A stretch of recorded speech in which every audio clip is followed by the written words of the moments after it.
来看宜兰火车头边啊，有2栋铁路局旧的仓库，甲一寡历史建筑，县政府拢要委外来经营管理，也毋过7月招标，嘛已经流标3届咯。即马附近拢乌暗暗，民众嘛真烦恼安全的问题。县政府是表示讲会来检讨标案哦，嘛会再来办理招标。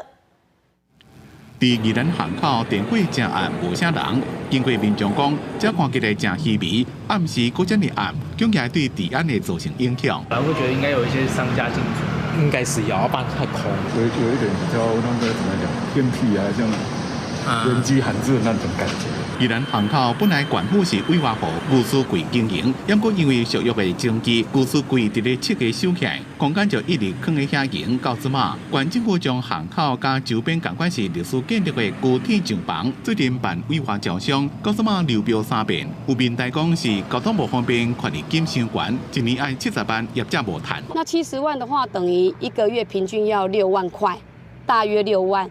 那你想想看，他6万块，他进驻的点还要人事开销等等，1个月最少都要夯不啷当，一定要10万块起跳。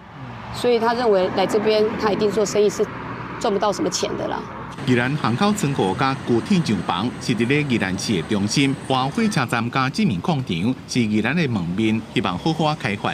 做未来修正之后啊，我们也欢迎。 所有意愿的经营厂商都能够踊跃来投标。县府讲，因招标过3遍，其中1遍无厂商来投标，另外1遍敢若一间厂商经过评选，服务建议书的内容无符合评选的标准，无法度完成委外。所落来将会检讨标案内容，赶紧办理委外招标的程序，活化巷口的目标未改变。记者综合报道。